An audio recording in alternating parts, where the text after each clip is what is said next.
যে কোনো সময় ঝড় শুরু হয়ে সমস্ত ফসল নষ্ট হয়ে যেতে পারে। কর্তা, মেঘের অবস্থা তো খুব খারাপ। যে কোনো সময় বড় ধরনের ঝড় শুরু হতে পারে। এতগুলো ফসল আজকের ভিতর কি করে গরুর গাড়িতে উঠানো সম্ভব বলো? কর্তা, পাঁচু কথাটা মন্দ বলেনি। এত ফসল গরুর গাড়িতে উঠাতে গেলে রাত হয়ে যাবে। শুনেছি এই রাস্তাটাও তেমন ভালো না।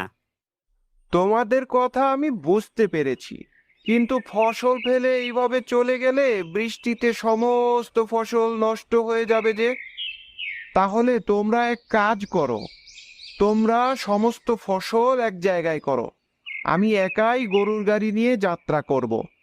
ঠিক আছে কর্তা মশাই, আপনি ফসল বাড়িতে রেখে খুব তাড়াতাড়ি চলে আসিয়েন।